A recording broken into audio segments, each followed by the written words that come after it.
Trump انتظامیہ نے visa حاصل کرنے کے خواہش مند افراد کے لیے سخت ترین شرائط متعارف کر دی ہیں، جس کے تحت درخواست گزاروں کی گزشتہ 5 سال کی سوشل میڈیا سرگرمیوں کا تفصیلی جائزہ لیا جائے گا۔ اس فیصلے کا نوٹس امریکی کسٹمز اینڈ بارڈر پروٹیکشن نے فیڈرل رجسٹر میں شائع کیا ہے، جسے لازمی قرار دیا گیا۔ نئے قوانین کے مطابق امریکی شہریت و امیگریشن سروس یہ جانچ کرے گی کہ آیا کسی امیدوار نے گزشتہ برسوں میں امریکہ مخالف، یہود مخالف یا دہشت گردی سے متعلق مواد شیئر یا فروغ تو نہیں دیا۔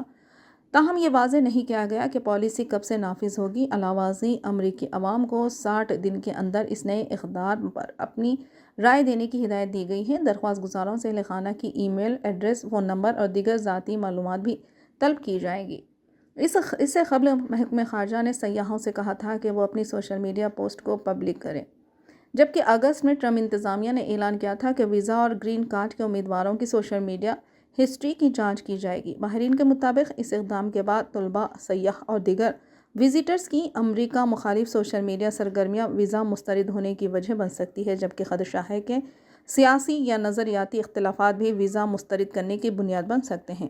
ٹرمپ انتظامیہ پہلے ہی 19 ممالک کے شہریوں کے لیے امریکہ کے دروازے بند کر چکی ہے اور اس دائرے کو 30 ممالک تک بڑھانے کا منصوبہ ہے۔ حیران کن بات یہ ہے کہ نئی سوشل میڈیا جانچ برطانیہ اور جرمنی جیسے ممالک پر بھی نافذ ہوگی، جو اب تک ویزا معافی کے حامل تھے۔